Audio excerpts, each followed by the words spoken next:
শোনো শোনো নীলকুঠির মোর শোনো দিয়া মন, শোনো শোনো নীলকুঠির বাসি শোনো দিয়া মন। ভালো লাগলো আপনাদের এই মাহফিল আয়োজন, ভালো লাগলো আপনাদের এই মাহফিল আয়োজন।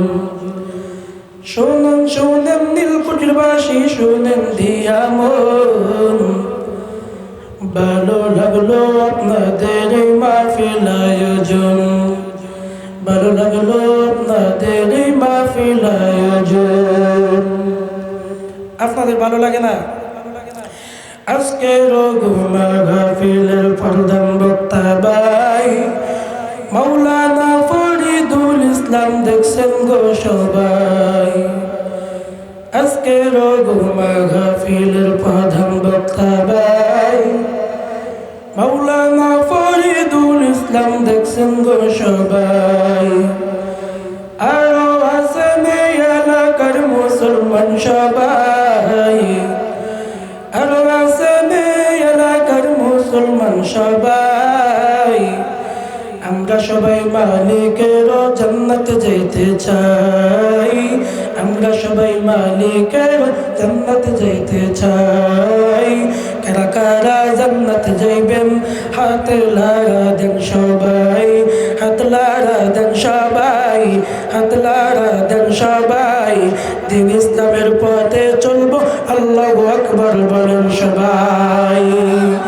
আজকের মাহফিল আনেওয়ালা মুসলমান সবাই, সবার সিনায় মালিকের কোরআন আছে তাই, ঠিক না? আজকের মাহফিল আসছেন গো সবাই, সবার সিনায় আল্লাহ তাআলা কোরআন গোতাই। আল্লাহর কোরআন লইয়া আমরা জান্নাত যাইতে চাই, আল্লাহর কোরআন লইয়া আমরা জান্নাত যাইতে চাই। সবাই মিলে আমরা যে ভাই জান্নাত যাইতে চাই। কারা কারা জান্নাত যাইবেন আবার হাত লারা দেন সবাই, হাত লারা দেন সবাই, হাত লারা দেন সবাই। দিন ইসলামের পথে চলবো, আল্লাহু আকবার বলেন সবাই। সারা দিনের কাজ কাম করে আসছেন গো সবাই, কারো গায়ে জন্ম নাই তাবলীগ লেখা নাই। সারা দিনের কাজ কাম করে আইছেন গো সবাই, কারো গায়ে জন্ম নাই তাবলীগ লেখা নাই। সারা দিনের কাজ কাম করে আইছেন গো সবাই, কারো গায়ে আওয়ামী লীগের বিএনপি লেখা নাই, কারো গায়ে আওয়ামী লীগের বিএনপি লেখা নাই। আমরা সবাই আল্লাহর গোলাম, ঠিক বলেন সবাই। আমরা সবাই আল্লাহর গোলাম, ঠিক বলেন সবাই। আল্লাহর কাছে বলি মাওলা জান্নাত গো চাই। কারা কারা জান্নাত যাইবা শেষবারের মতো হাত লারা দেন সবাই, হাত লারা দেন সবাই। দিন ইসলামের পথে চলবো, আল্লাহু আকবার বলেন সবাই। কিছু বলেন? খারাপ লাগতেছে? মোহতারাম হাজিরিন, আমি আপনাদের সামনে একটি আয়াতে কারিমা তেলাওয়াত করেছি, একখানা হাদিস তেলাওয়াত করেছি। এই একখানা আয়াত এবং হাদিসকে সামনে নিয়ে অল্প সময় আলোচনা করব ইনশাআল্লাহ। আল্লাহ আমাকে বলা এবং শোনার তৌফিক দান করুন, আমিন। আলোচনার ঢোকার আগে একটা বিষয় আমি বলি। এই দুনিয়াতে যা কিছু দেখেন এগুলো সব কি মাখলুক, সব কি? আপনি কি? আমি কি? গরু, ছাগল, বকরি, হাঁস, সব কিছু মাখলুক। আল্লাহ হলেন খালেক, উনি বানাইছেন। কাকে বানাইছেন? মাখলুককে বানাইছেন। হায়াতের মালিক কে? মৌতের মালিক। আমরা কার ইচ্ছায় দুনিয়াতে আসছি? যাবো কার ইচ্ছায়? আইলামও আল্লাহর ইচ্ছায়, যাবো আল্লাহর ইচ্ছায়। মাঝখানে কয়েকটা দিন, এই কয়েকটা দিন আমরা নিজ ইচ্ছায় চলি না আল্লাহর ইচ্ছায়? নিজ ইচ্ছায়। আপনি কি বলেন? নিজ ইচ্ছায় না? আসছি আল্লাহর ইচ্ছায়, যাবো আল্লাহর ইচ্ছায়। মাঝখানে কয়েকটা দিন হায়াতের জিন্দেগি, এটা কার ইচ্ছায় চলি? নিজ ইচ্ছায়। কেন? আল্লাহ তাআলা দুনিয়াতে পাঠিয়েছেন কেন? আল্লাহ তাআলা হায়াত কেন দিছেন, মৌত কেন দিছেন? আল্লাযী খালাকাল মাউতা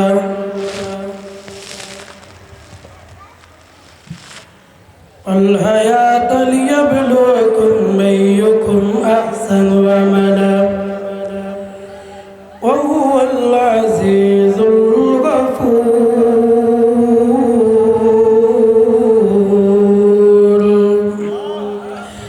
আইমানুল আউয়ালিনাল আখিরিন মারশাদকা রাহমাতাল লিল আলামিন।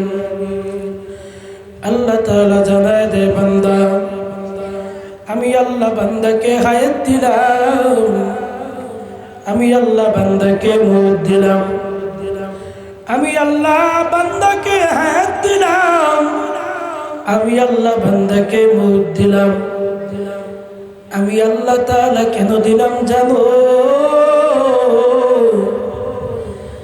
লিয়াবলুয়াকুম আইয়ুকুম আহসানু আমালা, কার আমল কত সুন্দর হয় এই জিনিসটা দেখার জন্য আমি আল্লাহ দিলাম। আল্লাহ পাক বলেন বান্দা শুন, আমি আল্লাহ তাআলা তোরে বানাইলাম, কেন বানাইছি জানো? আমি আল্লাহ অযথা বানাই নাই। আমি রব্বুল আলামিন, আমি আল্লাহ তাআলা কেমনে বানাইছি, কেন বানাইছি জানো? আল্লাহ জানায় দেয়, ওয়ামা খালাকতুল জিন্না ওয়াল ইনসা ইল্লা লিয়াবুদুন।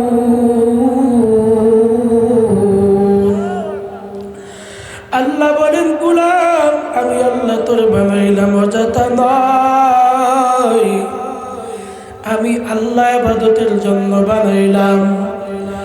বান্দা তোরে আমি আল্লাহ বানাইয়া আমি আল্লাহ তোরে শ্রেষ্ঠত্ব দান করে দিলাম। এই পৃথিবীতে যা আছে রে ভাই, এগুলো সব হইল আল্লাহর বানানো মাখলুক। এর ভিতরে মানুষ আল্লাহ তাআলা সবচেয়ে শ্রেষ্ঠত্ব মাখলুক বানাইছেন। আল্লাহ জানায় দে গোলাম, বান্দা তোরা করবি আমি আল্লাহর গোলামি, দুনিয়ার সব মাখলুক করবি বান্দার গোলামি। আল্লাহ পাক রব্বুল আলামিন জানায় দেয়, রে বান্দা ভালো করে শোনো, গরু আমি আল্লাহ তাআলা বানাইলাম। আল্লাহ কি গরু খায়নি? আল্লাহ গরু খায় না। আল্লাহ বলেন ছাগল আমি বানাইলাম, ছাগল তো আল্লাহ খায় না। আল্লাহ বলেন পুকুরের মাছ, এগুলো আমি আল্লাহ বানাইলাম, আমি আল্লাহ তো মাছ খাই না। আল্লাহ বলেন যত প্রাণী বলো আমি আল্লাহ বানাইলাম, কিন্তু আমি আল্লাহ খাই না। আমি আল্লাহ কেন বানাইলাম? একমাত্র বান্দার উপকারের জন্য।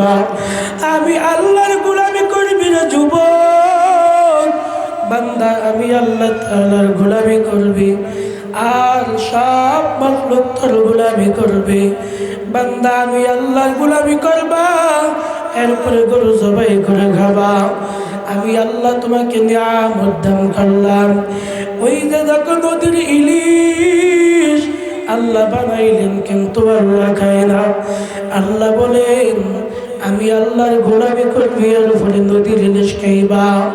আমি আল্লাহ তোমাদের জন্য বানাইছি, এই জন্য আমি আল্লাহ তাআলা বলে দিলাম সব কিছু খাইবা, আমি আল্লাহর গোলামি করবা। কারণ কি বান্দা, আমি আল্লাহর গোলামি যদি না করো কোথায় যাবি? আমি আল্লাহ তাআলার জমিন ছাড়া তো কোনো জমিন নাই। এর বান্দা তুমি মনে করো আমি আল্লাহ মনে হয় দেখি না। বান্দা নামাজ পড়ো না, আমি আল্লাহ দেখি কিন্তু ধরি না। বান্দা রোজা করো না, আমি আল্লাহ দেখি ডাইরেক্ট ধরি না। কেন আল্লাহ ডাইরেক্ট কেন ধরে না রে ভাই? আমার নবী দোয়া করেছে, আয় আল্লাহ আমার উম্মতকে তুমি ডাইরেক্ট গজব দিও না। এক নাম্বার কারণ নবীজির দোয়া আল্লাহ কবুল করে নিয়েছেন। কারণ কি নবীজির শান, এই শান বলে বোঝানো যাবে না। নবীজির শানের ব্যাপারে যদি গোটা রাত বয়ান করে শেষ হবে না। আমি কি বলবো তার শান, আমি কি বলবো তার মান, আমি কি বলবো তার শান, আমি কি বলবো তার মান। যার কদমের ধুলি পেতে, যার কদমের ধুলি পে ধন্য আরশ রহমান, আমি কি বলবো তার শান, আমি কি বলবো তার মান। আল্লাহ নবী দোয়া করেছেন, আল্লাহ নবী বলে দিয়েছেন আমার উম্মত গুনাহ করবে, আল্লাহ ডাইরেক্ট ধরবে না। এই হইল এক নাম্বার কারণ। দুই নাম্বার কারণ, আমার আল্লাহ তাআলা হইল অত্যন্ত দয়ালু। আমার আল্লাহর এক নাম রহমান, আমার আল্লাহর আরেক নাম রহিম। আল্লাহ তাআলা বলেন গোলাম আমি আল্লাহ তাআলা গাজীর, তোমরা নামাজ পড়ো না, আমি আল্লাহ ধরি না রে বান্দা। তোমরা রোজা করো না, আমি আল্লাহ ধরি না। তোমরা মনে কইরো না আমি আল্লাহ মনে হয়ে দেখি না। ইন্না রাব্বাকা লাবিল মিরসাদ, আমি আল্লাহ সব কিছু দেখি, আমি আল্লাহ ধরি না। কেন জানো? আমি আল্লাহ বান্দাকে ছাড় দিয়া দিছি, কিন্তু মনে রাখবা আমি আল্লাহ ছাড় দিছি কিন্তু ছাইরা দেই নাই। আমি আল্লাহ ধরি না, যেদিন ধরব আমার ধরাতে কেউ বাঁচাইতে পারবে না। আমি আল্লাহর ধরা বড় এত কঠিন, আমি আল্লাহর আযাবটাও বড় কঠিন রে বান্দা। আমি আল্লাহর আযাব থেকে কেউ বাঁচাইতে পারবে না। আমি আল্লাহ বড় মায়া করি বান্দারে, এই জন্য আমি আল্লাহ বান্দাকে ছাড় দিই। কিন্তু বান্দা তোমরা মনে কইরো না আমি আল্লাহ দেখি না, আমি আল্লাহ দেখি। আমি আল্লাহ ছেড়ে দেই, আমি আল্লাহ ছাড় দেই কিন্তু ছাইরা দেই না। আমি আল্লাহ এই দুনিয়ার জন্য রহমান, কিন্তু আখিরাতের জন্য রহিম হয়ে যাব। রহমান কাকে বলা হয়? যেই ব্যক্তিরা, যেই মানুষটা এমন দয়াময়, ইবাদত করলেও খাওয়ায়, না করলেও খাওয়ায়। ওনার নাম কি জোরে বলেন? রহমান। রহমান কাকে বলা হয়? যার কথা মানলেও খাওয়ায়, না মানলেও খাওয়ায়। ওনার নাম কি? রহমান। কিন্তু হাসরের মাঠে আল্লাহ তাআলা রহিম হয়ে যাবেন। শুধু ইমানদার মুত্তাকি এদের উপর আল্লাহ রহমত করবেন, সবার উপরে করবেন। দুনিয়াতে আল্লাহ কাফেররাও খাওয়ায়, আস্তিকরাও খাওয়ায়, নাস্তিকরাও খাওয়ায়, ঠিক কিনা? এশারের নামাজ যারা পড়ছেন এরা খানা খাইছেন না? যারা এশারের নামাজ পড়ে নাই এরা খানা খাইছে না? আজকে মাহফিলে যারা আসছে এরা কি খানা খাইছে না? এখন যারা শুয়ে আছে এরা খানা খাইছে না? কিন্তু আল্লাহ তো পারত খানা বন্ধ করে দিতে, আল্লাহ করে নাই কেন? আল্লাহ দুনিয়ার মানুষের জন্য রহমান, অত্যন্ত দয়ালু, অত্যন্ত মেহেরবান, যার কারণে আল্লাহ গণঘরে সবাইকে দয়া করে। হাসরের মাঠে সবাইকে আল্লাহ দয়া করবে না, সবাইকে কি করবে না? আল্লাহ তাআলা দয়া করবে না। হাসরের মাঠে আল্লাহ কি করবেন? আল্লাহ পবিত্র কালামে ইরশাদ করেন, কি করেন? ওয়ান্তাজুল ইয়াওমা আইয়ুহাল মুজরিমুন।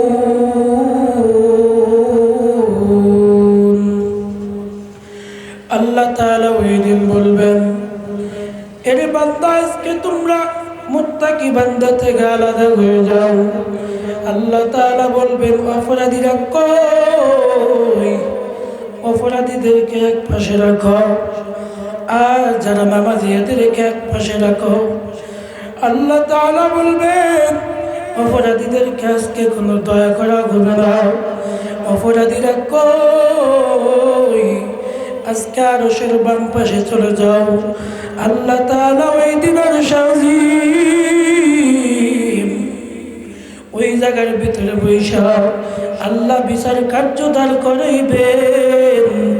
আল্লাহ তাআলা বলবেন, অপরাধীরা আরশের বাম পাশে চইলা যাও, আর যারা নেককার মুত্তাকি এরা ডান পাশে চইলা আসো। অপরাধীরা বাম পাশে যাইতে চাবে না, আল্লাহ তাআলা হাঁকায় নিয়ে যাবেন ফেরেশতা দিয়া। কারণ কি জানো রে ভাই? অপরাধীরা বাম পাশে যাইতে চাবে না কেন? আল্লাহ তাআলা 70,000 ফেরেশতা শিকল লাগাইয়া ওই দিন জাহান্নামকে আল্লাহ ওখানে দাঁড় করায় রাখবেন। আল্লাহ জাহান্নাম এত কঠিন, এত ভয়াবহ জাহান্নাম, ওগুলা দিকে অপরাধীদের মাথাগুলো ঠিক থাকবে না। অপরাধীরা বলবে, আল্লাহ তোমার জাহান্নাম যেইভাবে আসতেছে, আয় আল্লাহ আমরা যদি ওই জায়গায় যাই তাহলে আমাদের উপায় নাই, আমাদের উপায় নাই। আল্লাহ বলবেন, ফেরেশতা অপরাধীদেরকে ধর, ওই জায়গায় নিয়ে চল, অপরাধীকে ওই জায়গায় নিয়ে চল। আল্লাহ তাআলার হুকুমে ফেরেশতারা অপরাধীদেরকে ওই জায়গায় নিয়ে যাবে। আল্লাহ বলবেন, বান্দা এটা দুনিয়ার জমিন না, অপরাধী আর যারা অপরাধী না সবাই এক জায়গায় বসবাস করবে। আজকে এটা দুনিয়ার জমিন না। আল্লাহ তাআলা ময়দানে মাহশার কায়েম করে দিবেন। আল্লাহ তাআলা ওই দিন হিসাবের বিচার কার্য শুরু করে দিবেন। আমি বলতেছিলাম রে ভাই, আল্লাহ তাআলার কাছে একদিন পুরা জিন্দেগির হিসাব দেওয়া লাগবে কি লাগবে না? আল্লাহ তাআলার কাছে এমন একটা দিন আছে, ওই দিন হিসাব দেওয়া লাগবে। ওই দিনটা সবার আমার পিছনে নয়, ওই দিনটা হলো সামনে। ওই দিনটা হলো কিয়ামতের দিন। ওই দিন আল্লাহর কাছে হিসাব দেওয়া লাগবে। আল্লাহ তাআলা বলবেন, এরে আদম সন্তান, হিসাব ছাড়া যাওয়া যাবে না, ওই দিন হিসাব দেওয়া লাগবে। আল্লাহ তাআলা বলবেন, হিসাব দে, আমাকে হিসাব বুঝা দাও। 1 নম্বরে হিসাব গোটা জিন্দেগির হিসাবটা আজকে দিয়ে যাও। 2 নম্বর হিসাব এর বান্দা যৌবনকালের হিসাব দিয়ে যাও। কোন কালের হিসাব? যৌবনকালের। এখন প্রশ্ন হইল, গোটা জিন্দেগির ভিতরে যৌবনকাল নাই? আছে, কিন্তু আল্লাহ তাআলা আলাদা করে যৌবনকালে হিসাব কেন চাইবে? উত্তর হলো, একটা মানুষ তার জীবনটাকে 3 ভাগে বিভক্ত। কয়ভাবে? 3 ভাবে। একটা হলো শিশুকাল, আরেকটা হলো যৌবনকাল, আরেকটা হলো বার্ধক্যকাল। এখন বলেন, মানুষের শরীরের ভিতরে সবচেয়ে গুণাকারের জজবা রক্ত গরম কখন থাকে? যৌবনকালে। বার্ধক্যকালেও কমে যায়, আর শিশুকালে তো তার উপরে শরীয়ত বর্তায় নেই। মূল সময়টা কখন? যৌবনকালে। এই জন্য আল্লাহ বলবেন, আমি আল্লাহ যৌবনকালের হিসাবটা আলাদা করে দেব।